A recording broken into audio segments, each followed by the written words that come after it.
Trump to represent our great country is a sin. Hillary gets in, there could very well be a civil war. How did it get to the point where when you disagree with somebody, you have to be their enemy?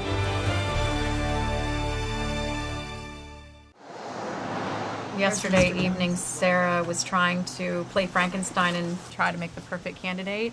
And she's like, here, if we take half of him and half of her and put them together. So I only watched like... Hello. Hi. Hey. I'm Van. Hi, I'm Sarah. Hi. Good to see you. Hi, I'm April. Oh, you're to April. meet Hi, I'm Van. Van. Hi, good. Hi, I'm Rhonda. Hey, I'm Nice to Van. meet you. Good to see you. Hey.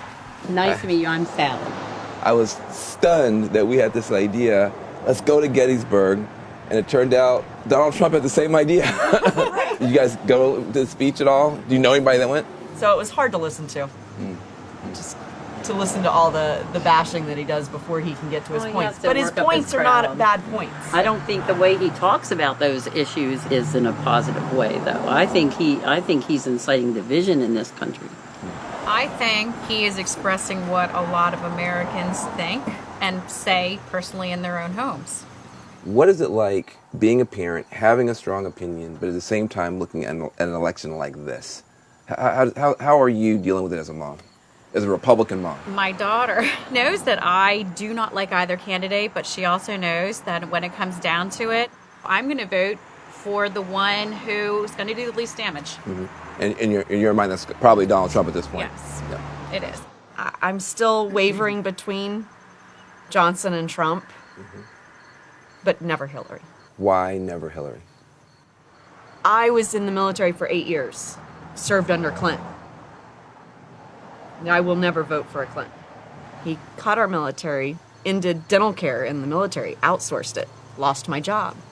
I get the impression that you two in particular have pretty high standards, and yet those values that are so important to you. If your kids talk like Donald Trump, you probably would put them in timeout. Oh, yeah. And yet, when it's time to give somebody the biggest job in the world, you can somehow let's move Hillary out of the thing. You can somehow make sense of it. How do you make sense of it?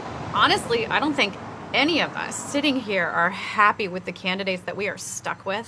What we have to do now is figure out who's going to do the least damage. Not who's going to do the best thing for our country, but which one of you is going to do the least damage. When I was a little kid, in kindergarten, I had a friend who had moved to Fairfield from Gettysburg, and she was black. Her name was Thelma. And we played together on the playground, and the boys would make a circle around her and spit on her. True story.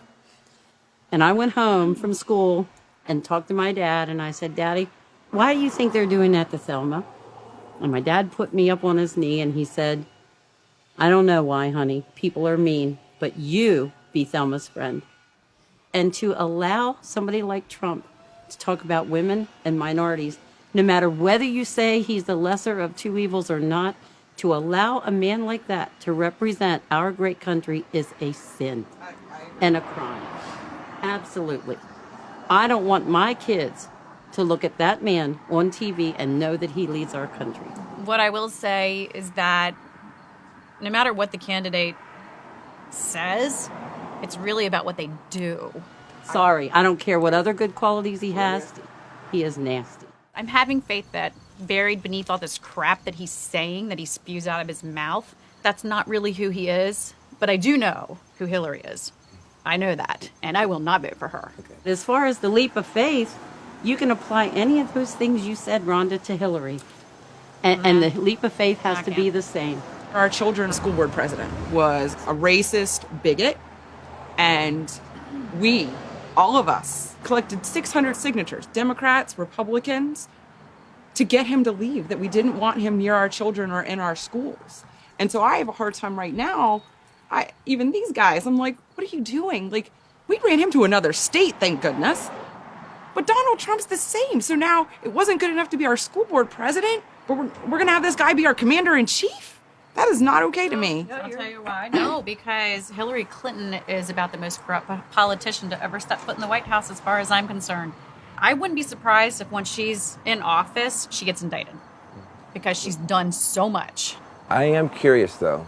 You've joined forces with these crazy Democrats to get rid of some, bigoted, superintendent. When you hear him make those comments about a wall or about the Muslims, how do they strike you? Don't worry about the politics. Right, and That's horrible. That's horrible things. That's one of the reasons why I label him evil. Him and Hillary, they're evil. It makes it hard. But when he gets past all of his horribleness and he gets to what he's going to do for the first 100 days, I would say 50% of what he said yesterday was valid. That's the problem with the Trump candidacy, though, because he is legitimizing those latent feelings in the American people. Exactly. And it needs to not happen. But the same NPR crowd that says all this stuff will then turn right around and say every Trump voter is an idiot and every Trump voter is a racist.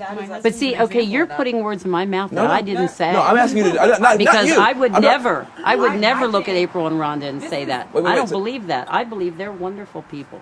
How come you guys aren't in a fist fight every day? Because it seems like the rest of the country is.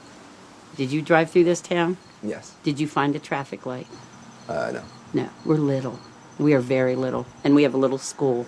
And we have a small number of kids. And my grandkids go to school with all of their kids. Okay?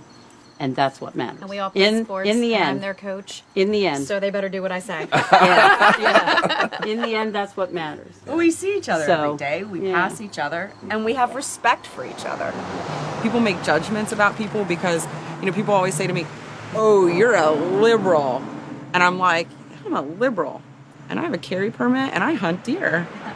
So don't judge me just based on that. And I think that most of America, if you sat down and took the time to talk to each other, we come within like 10 or 20% of agreeing on things. This is such a beautiful thing. If you live in my world, national media, Washington, D.C., all you hear is, if you're a Sanders person, or if you're a Bernie person, or if you're a Hillary person, or a Johnson person, we're just in the middle of the biggest civil war. Everybody hates everybody.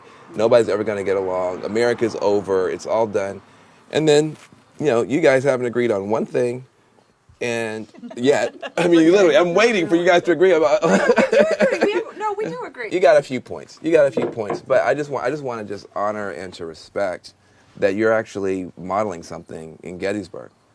Gettysburg, the symbol of Gettysburg is a bloody civil war. Right. And Donald Trump came to Gettysburg.